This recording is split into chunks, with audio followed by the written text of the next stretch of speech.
What is going on, everybody? AHS Rules back again with another video as we're here for our third straight week providing wrestling pay-per-view predictions, this time around for AEW All Out 2024's. Quickly off the heels of All In 2 weeks ago, we have All Out. And I'm here a bit early to provide my predictions for the event. As always, if things change, I'll comment my thoughts on it down below. And with this event happening, and we got an episode of Collision and Rampage to happen prior to it, I imagine some changes will happen, so expect some comments, obviously. But providing these predictions early, I've already provided some predictions this week on the channel for the NFL, aka 2024 Week 1 NFL predictions. Check those out as well. Speaking of Collision and Rampage, and to an extent SmackDown, I love wrestling, but I will not be paying attention to that for a hot minute because I'll be paying attention to that Packers and Eagles game on Friday night. But the night after, I'll be back to wrestling mode because this is when All Out is taking place. So far, we have 8 matches, which I'm going to provide my predictions for right now. The first match I'm going to talk about, the AEW World Title match. Bryan Danielson versus Jack Perry. I want to make a quick and simple prediction. Bryan Danielson, if he finally wins the World Title and just loses it in his first title defense, I would quit watching AEW. I think there are several things that would get me to quit watching AEW. That would be an extremely quick thing. Now, I will say this, and I've said this in several videos when I talk about Bryan Danielson and the road to this final countdown tour, retirement tour, semi-retirement tour. I want to see the dream matches. Bryan Danielson, Jack Perry, it's not like, oh my God, I can't believe we're getting this matchup. It is a match that will be enjoyable and probably beneficial for Jack Perry to do. I will say, do not like that he is TNT champion and then getting a world title match. But I think what I could also see happening during the course of this world title run for Danielson, which I'm hoping it is very extended, but what I could see happening is him redeeming himself in some of the losses that he's had in AEW. So he lost to Jack Perry in Anarchy in the Arena. 2 other matches I could see happening is him versus Moxley one more time because he has not beaten Moxley in AEW. And then I could also see him facing MJF once again, but I don't really want to see another MJF World Title match, so I would hope Danielson wins. And then I have no clue who I could really see taking the championship off of Danielson. There's several names that come to mind, but this thing is just getting started. I don't want it to end right now, so will be an enjoyable matchup. Definitely, I'm not going to say obscure or weird, but it is an interesting choice for the first Danielson World Title match. As now we move on to the Continental title match. I believe there's a specific name for this, but Wikipedia did not have it listed, as there will be a 4-way match. The champion, Kazuchika Okada, will face 3 contenders that will be determined on Collision, and at least the qualifying matches have been announced. So I'm going to provide my predictions for those, and then the 4-way match. Orange Cassidy versus Brian Keith. As much as I like Brian Keith, Orange Cassidy very rarely loses, so I'm going to go with him. Lance Archer versus the Ring of Honor World Champion Mark Briscoe. I very much enjoy Lance Archer, but Mark Briscoe I don't want to see lose, so I'm going to go with Mark Briscoe. Then this is a crazy matchup to take place, and I will very much enjoy it whenever I set my eyes on it. Konosuke Takeshita versus the Beast Mortos. One thing that sucks, I checked it a couple weeks ago. I would have to go back and look, but I don't think much has changed for the Beast Mortos. Actually, I saw a rumor. This is weird. Again, this is bad journalism. I don't feel like checking. But the standings and the records in AEW. I remember going through the roster and seeing the Beast Mortos, and he had 1 win. And that had me mind blown because he's had such great performances. And I'm watching ROH, and technically the ROH wins don't count. So that had me mind blown. So with that being said, I have Konosuke Takeshita winning. I'm alright with either man, whoever walks out with this. What I'm trying to get at is, Apparently they got rid of the standings and records and all that again. I'd have to, again, double check that. That'll be the first comment I make, is me double checking that. So, Orange Cassidy, Mark Briscoe, Kadoshi Takeshita advancing. As much as I would enjoy a Takeshita title run, it is something that needs to happen very soon. I expect Okada to retain. If he loses, that would be a bit shocking. Next, a Chicago street fight, Willow Nightingale versus Chris Statlander, and what will more than likely be the end of their very long rivalry. I kind of want to go with Statlander because it feels that Willow has won a majority of these matches that they have been in.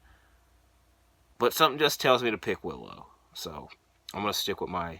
She excels in street fights, I think, is the kind of the main thing that has put me to picking Willow. So I'm going to go with Willow Nightingale as another women's match on the card. This one being a TBS title match. Mercedes Moné versus Hikaru Shida will be a better match than the All-In match, which anyone and everyone has said that, but that's kind of a no-brainer.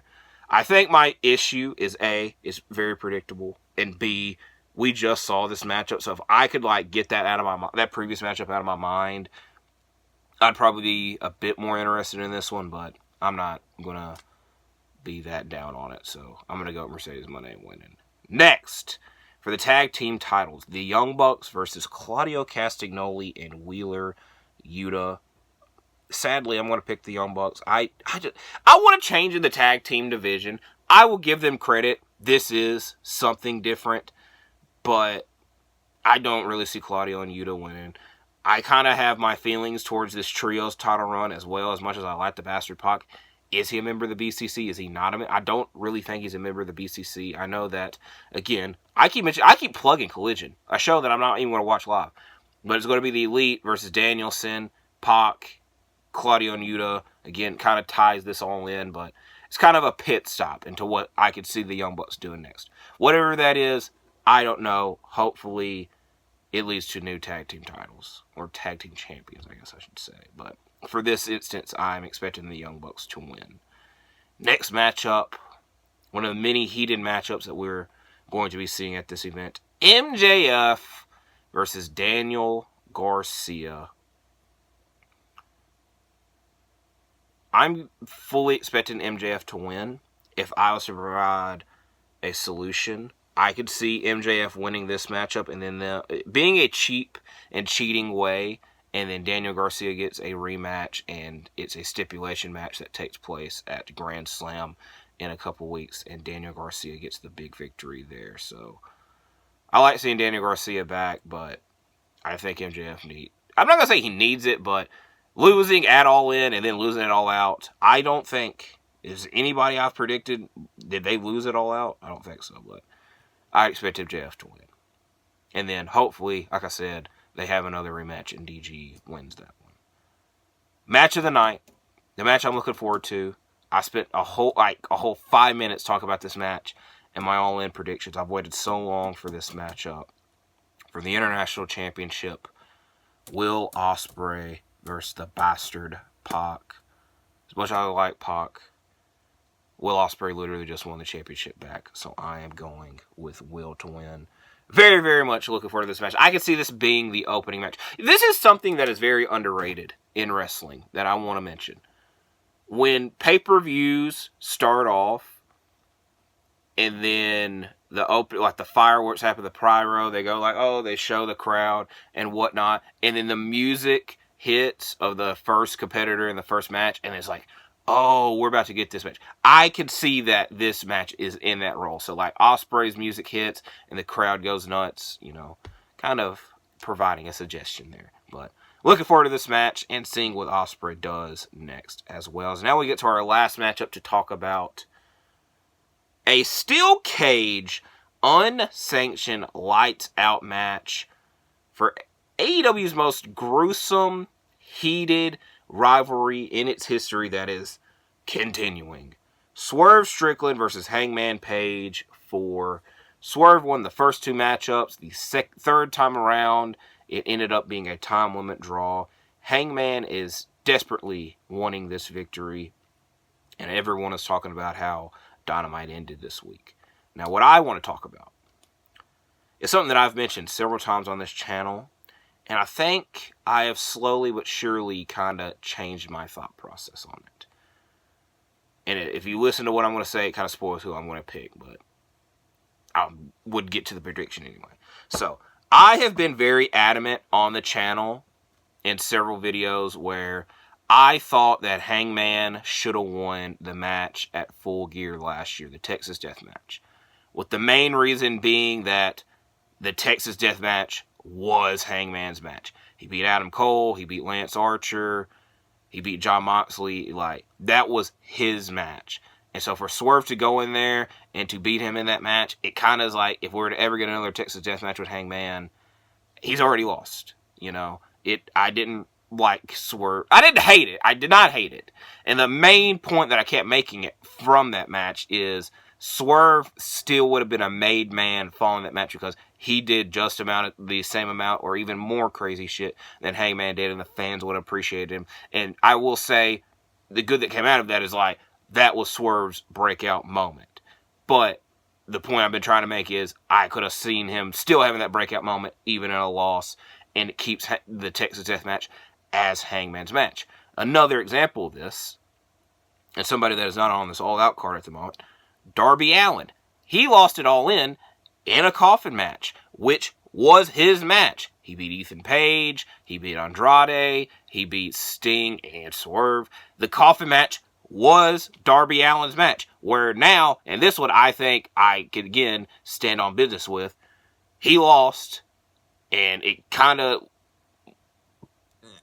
that was no Swerve Hangman at Full Gear, and it just kind of like, I wouldn't really be interested in another coffin match. Now, what I'm trying to get at, and like where I've came full circle, is because now, the other thing is that if Hangman would have won that match, they would have been tied 1-1.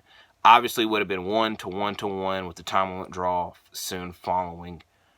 Where now, that fourth matchup, you don't know who the hell. I'm going back and forth with my thought process on it, live on camera.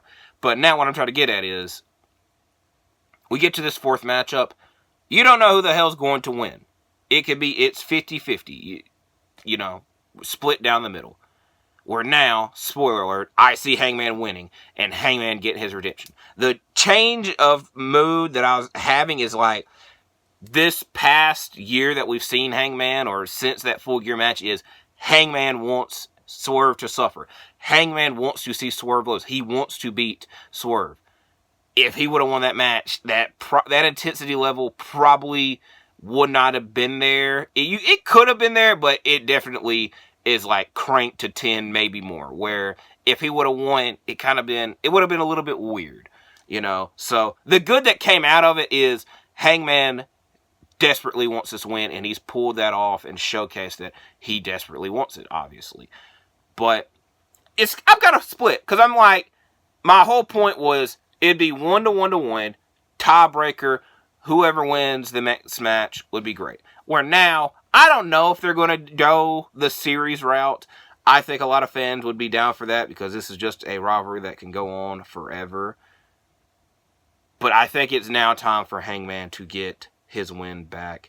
Being in a steel cage makes it interesting. The unsanctioned lights out part, I have no clue what craziness that will provide, but AEW normally when they do a steel cage match, it is somewhat special. It is not used that often. I'm not counting Blood and Guts, by the way. I'm not counting Blood and Guts, obviously. So, All Out looks like a very enjoyable card. We have a lot going on this weekend, so this is one of those many things, obviously.